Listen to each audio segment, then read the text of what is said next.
Hello everyone, my name is Brandon Thomas. I'm a tech support lead for PlanSwift, and today we're going to be talking about the Joist tool. As you can see here, we've got a pretty default plan laid out in front of us, a joist layout plan. We've already gone through and set the scale of this page. What we want to do now is we want to run the Joist tool. Running the Joist tool is a little bit different in 9.0 than it was in 8.7. As you can see here, we no longer have a scripts tab up here at the top. Instead, all of the scripted items are actually listed in their corresponding takeoff item. In this case, the area drop down, you will see within the submenu here, the Joist tool. We want to go ahead and select that. Once that's selected, the Joist dialog box is going to appear and it's going to ask us for a few parameters. Up at the top, these are all the standard parameters of the digitized item area. What we want to do is just go through and populate these. These are the default values that are listed or going to be showing up on the page here. So I'm just going to name this first floor. The color is the identifier of the item and allows us to easily spot that out on the page. We're just going to leave that set to its default color. And then the fill type basically allows you to change it from a color to a hatch pattern or a texture. In this case, we're just going to leave it a solid color. Now below here, you're going to see the option for joist type. What joist type is this is the identifier for the joist that the joist tool is going to automatically be creating for us. In this case, we're going to type in standard joist. In a later tutorial, we'll be showing you how you can actually link the joist type to a database so that you can pull in your default values that you're accustomed to. For now, you would just type in the name of that particular joist within the joist type dialog box. Below here, we have the on-center spacing. This is the spacing between the joists that are going to be listed on the plan. This particular plan calls for joists laid at a 19.2 inch spacing. So we're going to go through and select that option through the list. Now, seeing as we're laying joists, not rafters, it's not going to require us to enter in any pitch, so we're just going to leave that pitch value set to 0. Length calculations. This is a very useful feature. Basically, there's 3 option types for length calculations.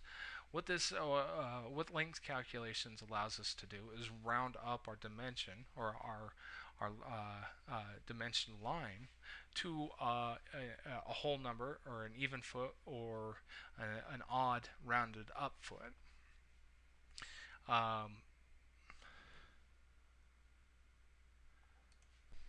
Next, we're going to be talking about the length calculations. Now, what length calculations allows us to do is just basically round up our numbers to the next whole foot or the next even foot. As you can see here, if we do click on the drop-down box below here, we have 3 different options: none, nearest foot, nearest 2 feet. What none does is it's basically as if we were to draw out that joist by hand. It's going to produce a joist length in decimal feet and inches. Okay, nearest 2 feet or nearest foot basically allows us to round that value up to the next whole foot number.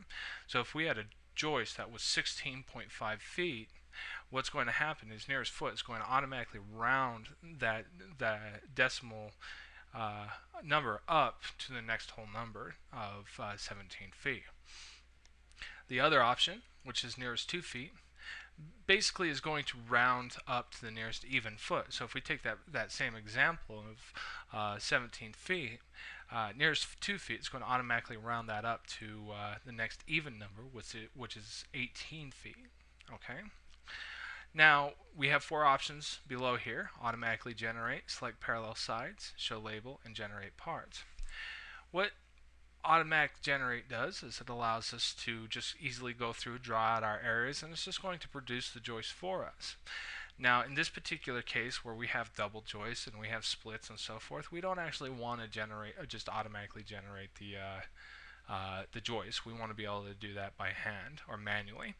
Okay, so we're going to leave that unchecked, and we're going to have select parallel sides checked. What this allows us to do is it allows us to go through and select the direction in which our joists are going to be running on the plan. Okay. Show labels, it's just going to produce a label with each one of the joists to show us its length for each one of those joists. And generate parts, this is the same feature that was available in the 8.7 version of the software. What it allows us to do is just basically generate a part for each one of the joists at its given length, and it's going to automatically compile joists of the same length into the one part, so it's not going to create hundreds of parts for each individual joist. Now we have a new feature in the 9.0 version of the software. This is the min length and new length. Basically, what this feature allows us to do is set up general length requirements, meaning if you're only able to pertain materials of a certain length, PlanSwift can accommodate you on this particular field. Generally speaking, if you have only the available, or if you only have 16-foot joist available, you can actually just type in the minimum length, 16 feet. And for the new length, we will also type in 16 feet. What this basically is doing is it's saying that any joist that is less than 16 feet, it's going to go ahead, PlanSwift's going to go ahead and set that aside. And after it's gone through and generated all of the joists, it's going to take all those joists less than 16 feet, compile them together, and produce new 16-foot boards. Okay, so we're going to go ahead and just leave these settings as they are. We're going to go through and just click on OK and start drawing out our joist area.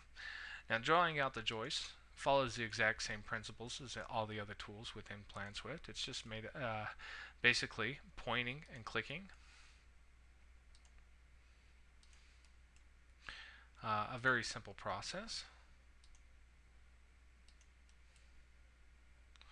Okay, so now we've gone through and created that very first area. What we want to do is just right click and choose stop.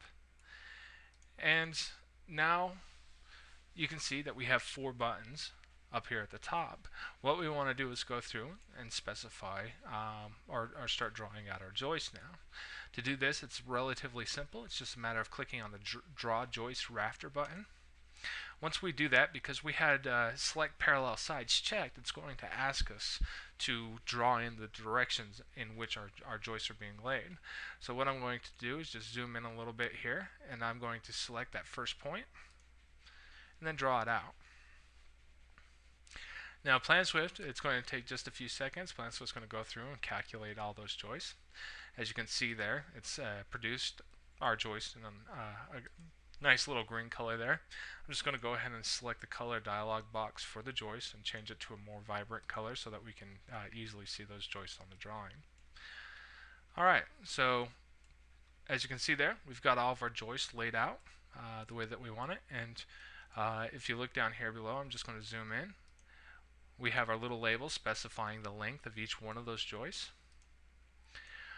Now, what we want to do is we want to go through here and we want to break this out a little bit more. As you can see here, we have some joists are requiring double joists. So what we want to do is basically go through and split these joists out.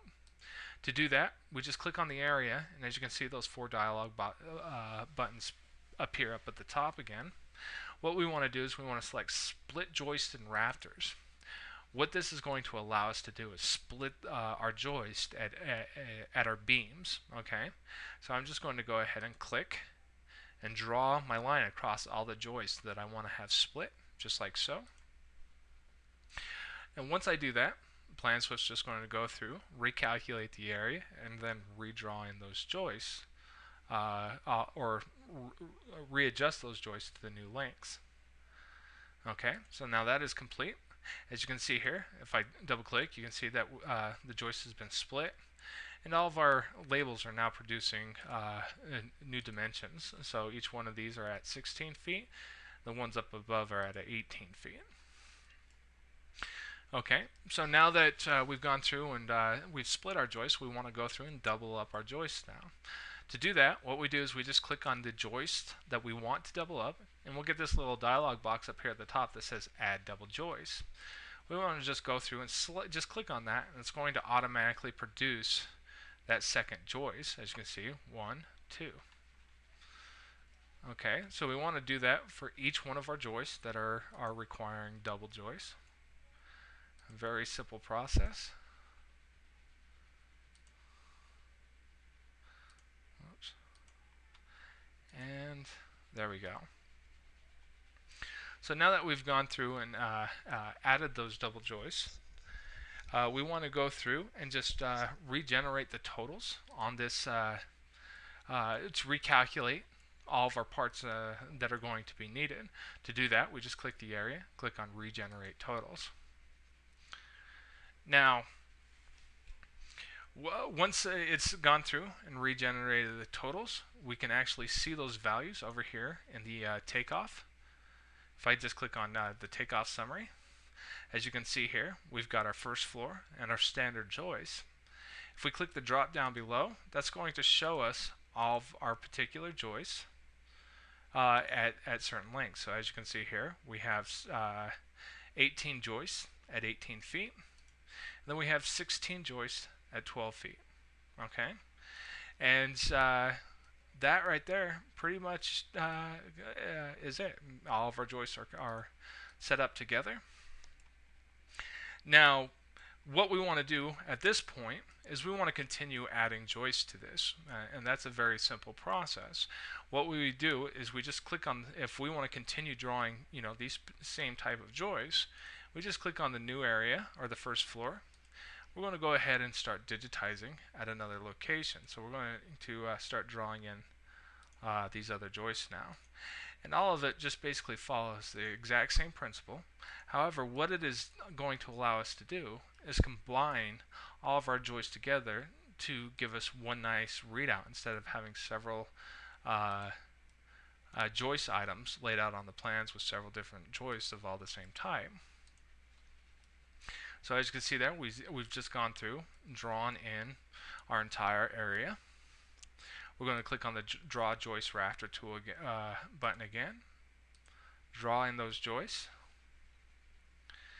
Now Plan Switch is just going to go through and recalculate those joists.